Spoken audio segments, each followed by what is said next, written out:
it says I'm live again. Fix errors.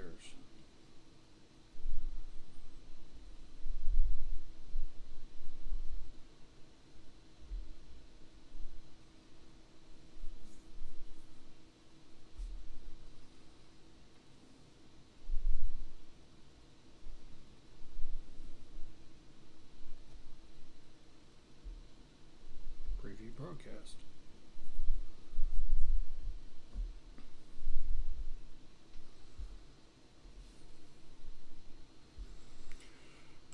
Oh, I wish it would,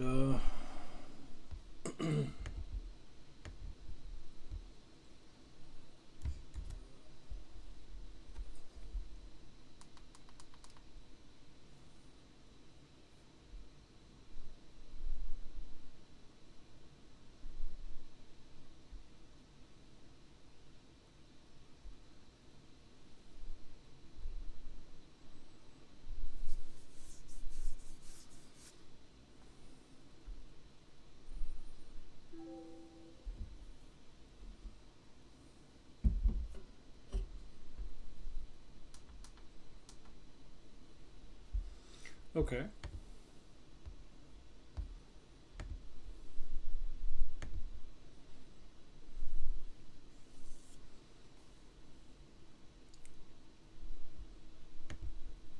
There we go. All right, interesting.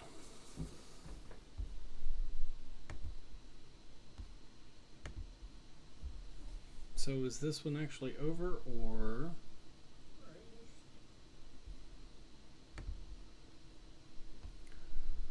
events?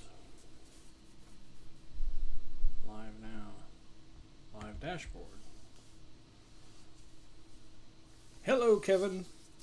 Thanks for joining in. We're just taking a few minutes to get things set up. I appreciate you being here.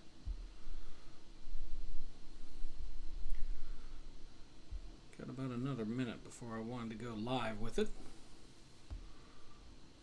Share this out, everyone, on Periscope, YouTube. Share it out. Let's get people in here. Talk about social proof and how it's bad. How the addiction can be bad. That's probably the better option there, right?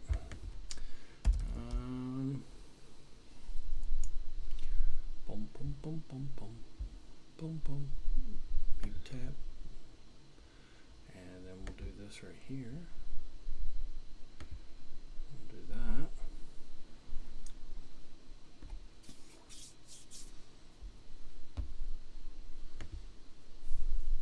that. And we're going to share this out in one other place. Real quick. 12 o'clock, right on the dot.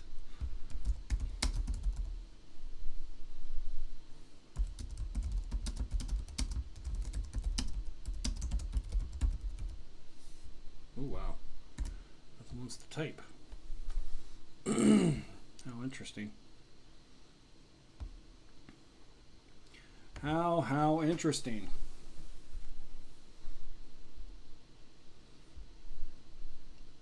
I don't think this is the one that I was looking for, but that's okay.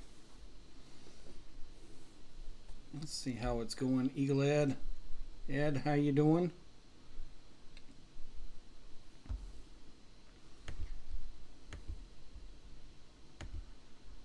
Wow.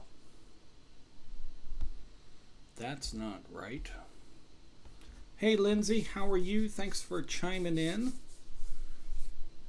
Make sure to share this out. Give it 2 thumbs up. Give some hearts on Periscope if you are watching on Periscope. Yeah, I am actually doing something that I talk about not doing very often, and that is simulcasting. Why am I doing simulcasting? Why am I going to YouTube and on Periscope at the same time?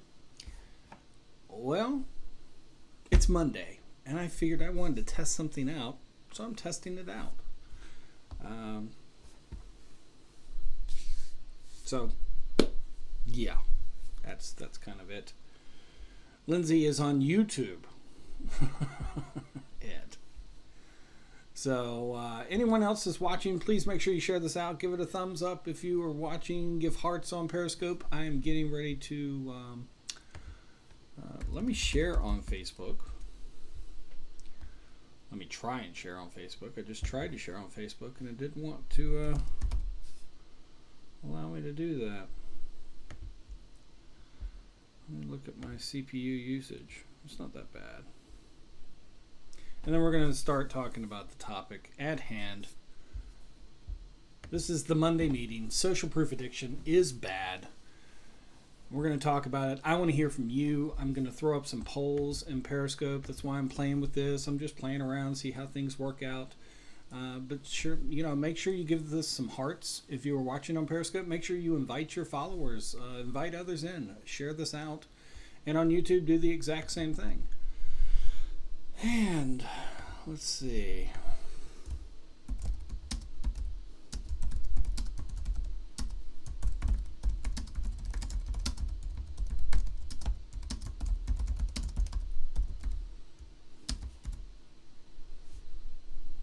Boom, boom, boom, boom, boom. All right, there we go. Share it out. Let me move this over just a little bit. Let me do two things. So grab this and pull this over. And I'm going to grab the chat box so that I can make sure to not miss anybody's chat. Chitter chat, chitter chat. Maybe.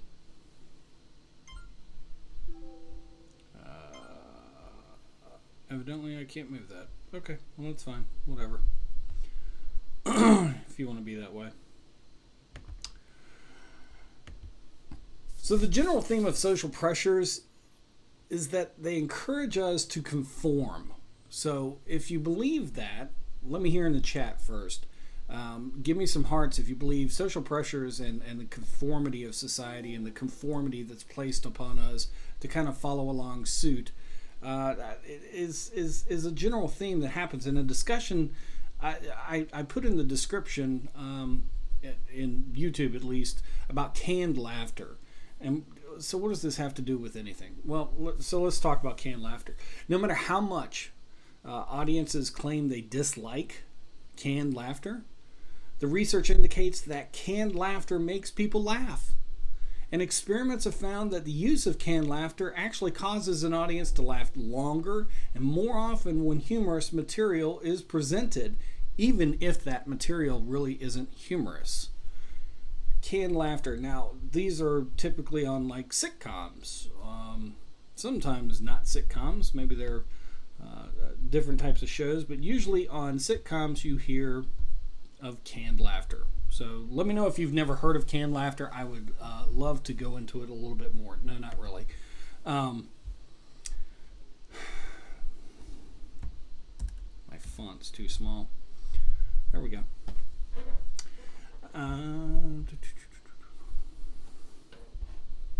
There we go. In addition, some evidence also indicates that canned laughter is most effective for poor jokes. Now that I can agree with, because a lot of times, especially on the sitcoms and everything, when you hear the canned laughter, the jokes just really aren't that funny if you think about it. But that they've got to use it to inject something to keep the audience engaged. And so it's typical in our brain when we hear laughter, a lot of times we laugh. It's kind of like yawning. Have you ever heard or have you ever experienced where someone else was yawning and maybe you weren't tired but you yawned as well? It's kind of the same thing. It's like a biological response almost, or maybe it's a neurological response. The question is, why does it work, especially when the laugh track is often so obviously fake, or whatever it is? And to answer this question, it's the principle of social proof. One means we use to determine what is correct is to find out what other people think is correct. Social proof. We view a behavior as more correct in a given situation to the degree that we see others performing it. Kind of like, I don't know, have you ever heard if everybody else jumped off the building or the bridge, would you jump too? Has that ever been presented to you? I know it's been presented to me before. And as with others, weapons of influence, social proof is a shortcut that usually works well for us. Now,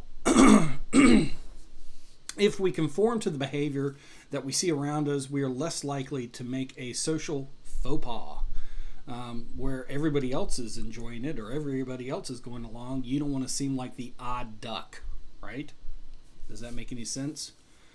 The fact that canned laughter provokes an automatic response in audiences suggests that auditory cues are a powerful stimuli because they influence us at a level of consciousness that is difficult to critique.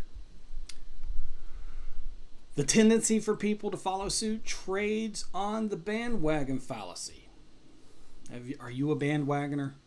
I know, I think we're all guilty of it, where we just we're guilty of not really looking into it deeper or researching deeper. We just jump on the bandwagon. It's like, hey, if everybody else is mad at so-and-so, or if everybody else thinks that this is the greatest thing since sliced bread, I need to think it as well. What about you? What do you think?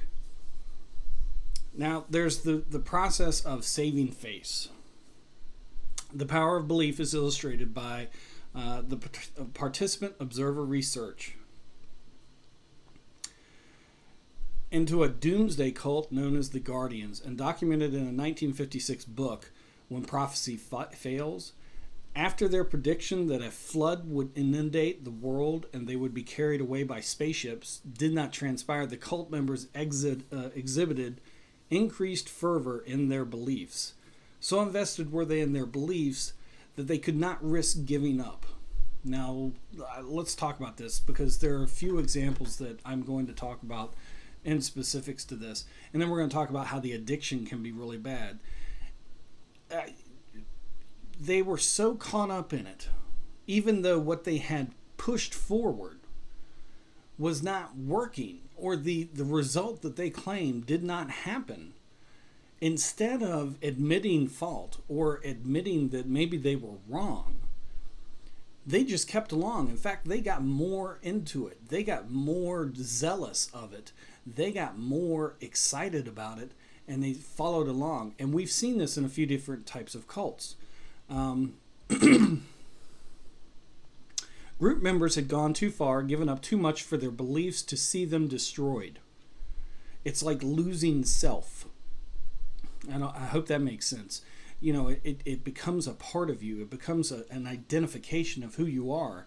And for you to be wrong would mean that is wrong, that you are wrong. And that's losing yourself. And we can't deal with that type of stuff. There's a thing called, there's a really interesting example of social proof and gone bad that was done by, and so this is kind of weird, but after studying suicide statistics in the United States from 1947 to 1968, a person discovered that within 2 months after every front page suicide story, an average of 58 more people than usual killed themselves. Now, this person must have had some really interesting time on their hands to do this type of study. It's called the Werther effect. But we can take that away from such a tragic type scenario to, fit it more into our lives. And when we see something in such a way that it's front page, and in a digital world now, it doesn't have to be front page on the paper. It could be front page on your news feed in Facebook or LinkedIn. It could be a tweet that is constantly getting retweeted or pinned on someone's Twitter page that you follow.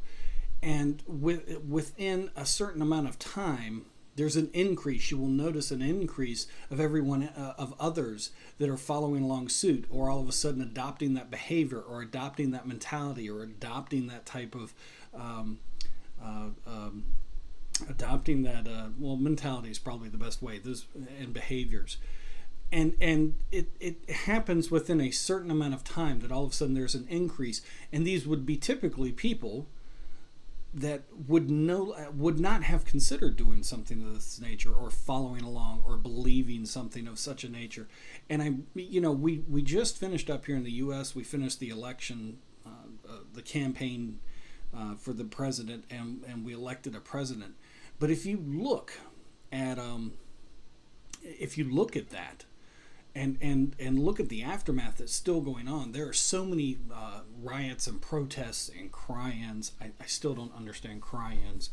I went to college, and there was a lot of things that happened while I was just in college, and we never got pizza or blankets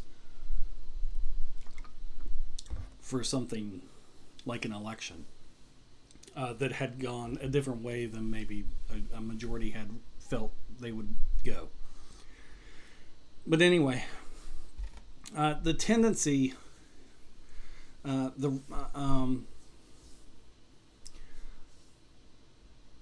it's like publicized aggression, and that's really what we've seen more recently. If you want to bring up again the elections, we're seeing more, and we actually saw it a lot before the election.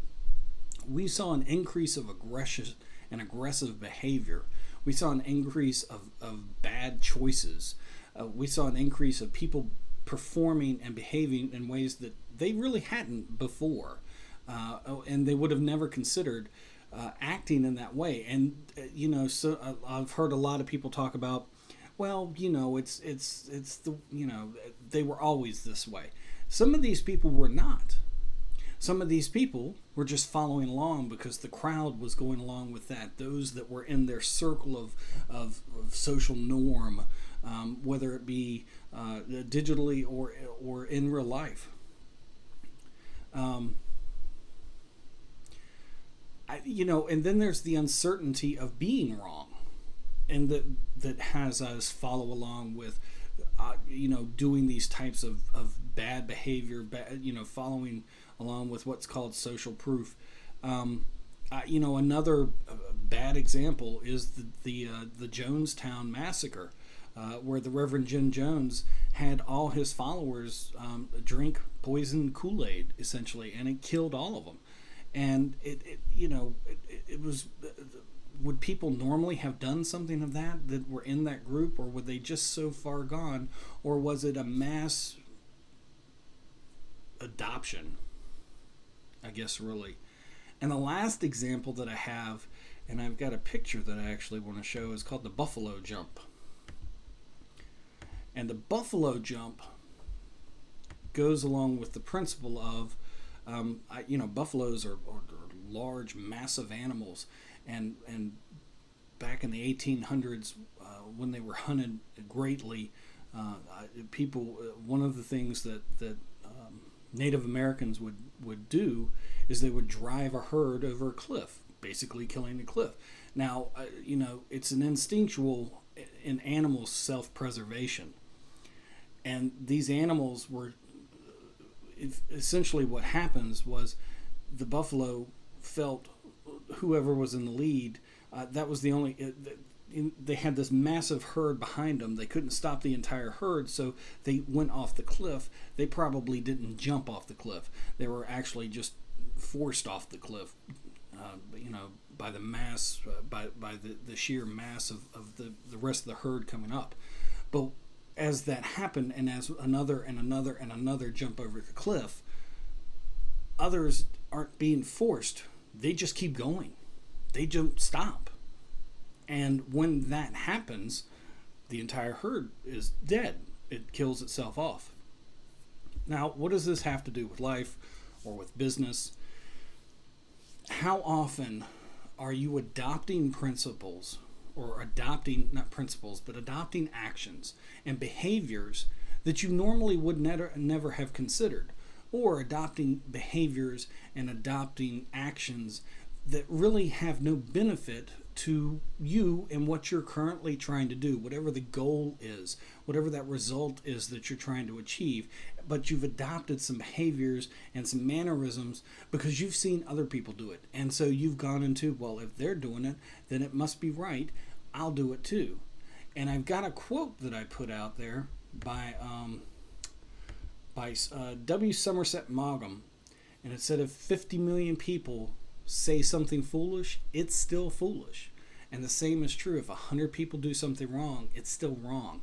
If 1,000 people behave a certain way that's not correct to behave that certain way, guess what? That's not the way to do it. But so why are you doing it? Why are you doing what you're doing? Are you doing it out of fear? And I'm doing a poll real quick on Periscope, so I welcome everyone to watch and gather in. Are you doing it out of fear? Or are you doing it out of ignorance? And those of you watching on YouTube, just chime in the chat. Remember, the chat doesn't stay there forever. Interesting. It doesn't want to do what I want it to do. Okay, the poll's not going to happen. So, you know what? Just chime in the chat and on Periscope as well. Excuse me. Let me go over to here. Let me catch up real quick on some of the comments that are going on, and thank you everyone on YouTube and Periscope that's watching. I appreciate it very much. So Michael's saying, "Hey there, David, Lindsay B, and good afternoon to you, David." Hi, Michael. How are you? Thanks for joining in. Are we discussing a community or a group that I'm not aware of here, David? And which platform are we talking about? Michael, we're talking about not just platforms, but we're talking about just anything in general. I had a discussion on Friday with Terry. We were doing her tech talk for the Biz Chicks, and the discussion headed towards a direction and something that I've said before and something I said Friday, and I got a couple responses back on the side where social media is a distraction. In the end, if you look at it, social media actually can be a very bad thing for several different reasons. And so Michael says, political things, yes sir, is really revealing, imposing Willis and characters. Don't drink the Kool-Aid. That's right, don't drink the Kool-Aid. So thanks a lot for chiming in. And by the way, if you were watching, make sure to share this out with others and bring them on in. There are,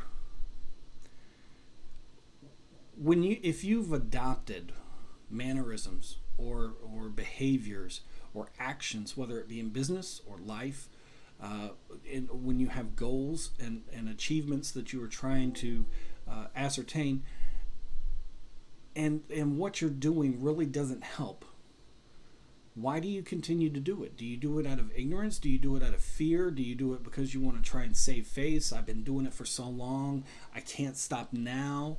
Are you worried about what others may think if you stop doing it, if you go against the grain? I know a lot, I get this, and I'm not one that really fears a lot of this stuff. When people sit there and they talk about, this, when I say this is the way that you should be using platforms like Twitter, you should actually be listening more than you should be talking. You should be looking at other people's tweets and trying to solve the problems. Hey, Johnny, thanks a lot for joining in, and thanks a lot everyone that's on Periscope watching. I appreciate it. Make sure you share this out and bring other people in. And again, thanks a lot everyone on YouTube as well for being here. Why do you do what you do? Why do we do what we do? I know that I've done things because out of ignorance. And a lot of people take the connotation of ignorance as bad. It doesn't necessarily have to be bad if you really don't know.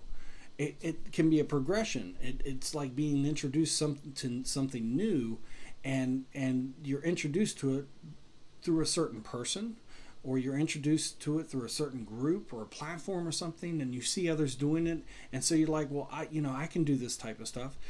And then you find out a little bit later on, it's not really the best way to do something. Maybe I shouldn't take my tweet and post it to Facebook and have it up on Tumblr and LinkedIn at the same time when it's really just a tweet. Maybe I shouldn't have my first emails going out being a sales email, but this is what this person was teaching and they said that worked for them. Live video. Maybe I shouldn't use live video for a sales only really type platform. Maybe I should use it to try and provide some value and just offer what I can to others, type deal. Oh, gee, I should have a call to action at the end of my videos. Yes, please follow me, subscribe, that type of stuff. I didn't realize that. That can all be in ignorance. But then the fear factor that can be introduced to us can also be just as debilitating in trying to move forward and trying to get out and get out of the, when you get stuck in these situations, it's like you're buffering and that little pinwheel umbrella is just spinning around and around and around and around, and that's you, and it's like, I want to get out, I want to stop doing this, I would rather do this instead, but I can't do it. What's stopping you from making that progress? Is it fear? Let's see. Michael says on YouTube, what really got me was all the Californians posting all their spam considering their votes. So we're still on politics. And this is not directly just about all politics. This is about anything. Politics was really just an example that I was pushing forward. Thanks a lot, everyone that's on Periscope and chiming in. I appreciate it. Keep up the work. Share this out. Bring other people in, because right now we're talking about social proof addiction is bad. And, what in the business world, social proof has been, it's not become, it's been a buzzword for a while. And when it first came about, it was more to the point of, and give some hearts, give this 2 thumbs up, give this a like, share this out if you're watching. It was more about trying to provide a sense of safety, a sense of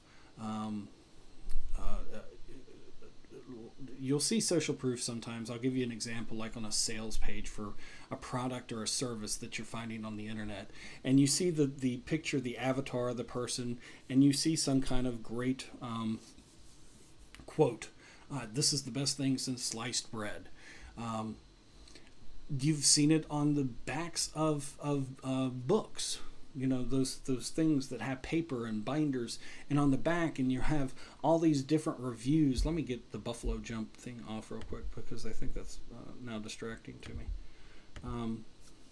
But social proof has been on the back of book. Wow, LA Times sat there and said this was the best ever. We see social proof with movies all the time. How many movies have had best most epic movie this summer, the blockbuster of 2016, or the movie to end all movies for 2017, and we haven't even gotten to 2017 yet.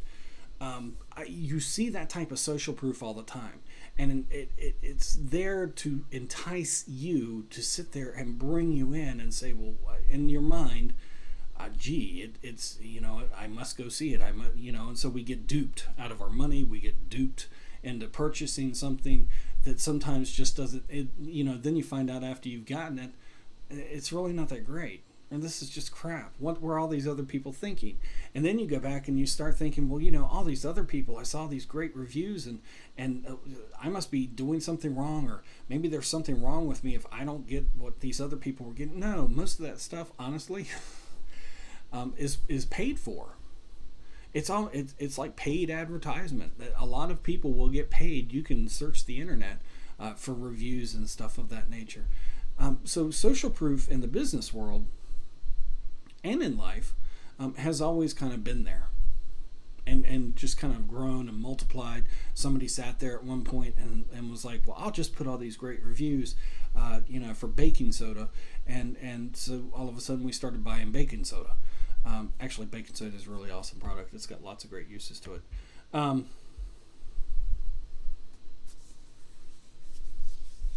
many drunk at night social marketers did we witness on Blab? Funny stuff. Absolutely. You are exactly correct. How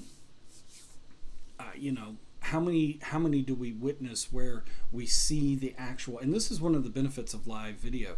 We can actually see the true person. It's one thing to see pictures. It's one thing to read a text post, whether it be on Facebook or Twitter or a blog or something like that.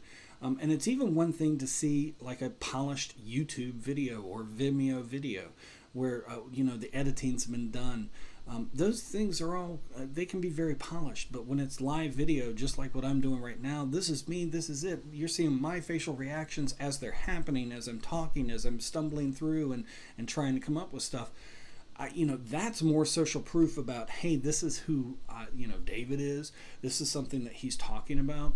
And I'm not saying that I've got all the answers. That's why I look to you. I would love to hear the responses back from you as to what it is you think, what it is you feel. Um, yes, sir. Good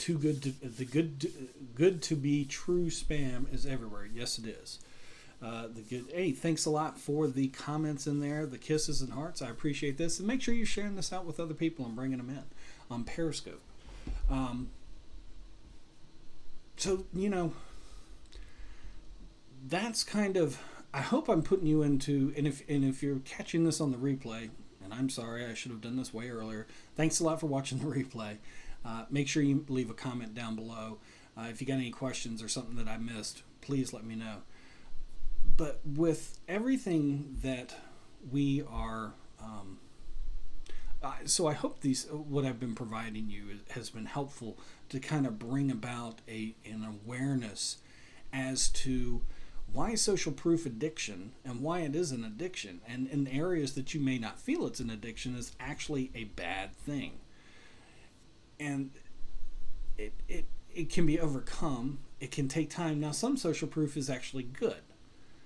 Some social proof works to the benefit, because it may be that you have a feeling or a thought or an understanding of something, and a group will bring new perspective, because that's one of the biggest issues, is that your social proof that you have, the perception that you have, is based off of your perspective. And so if your perspective is not all encompassing, then you need to expand, you need to broaden, and that's the only way that you can do it. You have to be willing to learn, you have to be willing to and be open to correction, and finding and discovering, it turns out I wasn't right about this. I need to, and we hate to be corrected a lot of times, don't we? I know it's an irritating thing upon me, and sometimes my knee-jerk responses to being corrected, even though I'm in the wrong and the other person is in the right, is for me to, be abusive or aggressive in response, and that's not right. But to simply do something because you see a bunch of other people doing it doesn't mean that it's either right or that you should be doing it yourself. And in business and in life, you need to make sure that those considerations are the foremost, because what you need to make sure you're considering while trying to achieve the goals and achievements that you have is what I'm doing benefiting and getting me closer to where I'm at? What would I do if I wasn't afraid? We're a lot of talkers. We need to be more thinkers. We need to think for ourselves. And the digital age, the internet and all this has really started to remove a lot of our thinking abilities, where we just don't think at all. We don't look into things anymore. Instead, what we do is we just go right along with everything. We sit there and say, yeah, that's right. The sky is purple. No, it's not. It's blue. Or if it's cloudy, it's cloudy. Or it's gray. Or it could be purple if the sun's setting in a way and the pollution is refracting the light. Then yes, it could be purple. So, but it's not always that way. And I just want to make sure that I've provided you a little bit of insight. Again, if you're watching the replay, thanks a lot for sticking through all the way to the end. For everyone else that's been watching with me live, I appreciate it. I'm actually going to go over to Smile Time here for a little bit. And the description, so if you go to smiletime.com/I am David Vaughan, for those of you who are watching on Periscope, you will find me over there, because I'm getting ready to go over there. But before I go, I just want to make sure I've covered everything. So let me see if there are any comments or anything that I missed.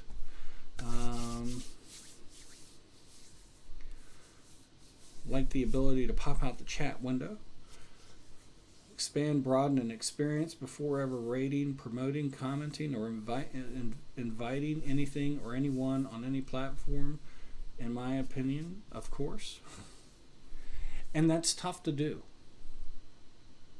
Thank you for all the emoticons that are showing up in the in the chat over on Periscope. I appreciate it. It's tough to do, and again, then we got to go into, oh, I was wrong.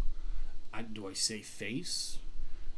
Do I save face by just continuing along and become more boisterous? It's sometimes it's a little difficult, and the biggest thing that I want you to take from this is to make sure that you are aware of everything that's going on.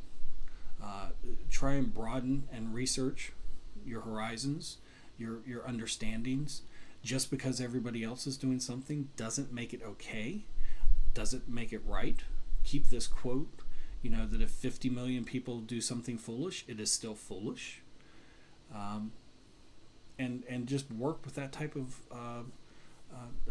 try and strive to help yourself out, especially if you find that you're always following along in the crowd and, all of a sudden now you're getting in fights with friends or family, or arguments or disputes that you normally wouldn't be getting in arguments and disputes over.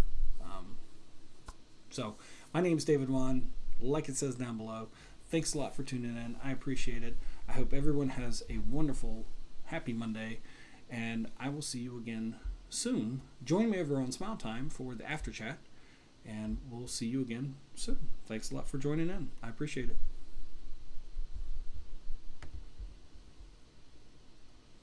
Okay. I'll see everybody over on Smile Time. Thanks a lot for joining in. I appreciate it very much. I'm going to end this broadcast.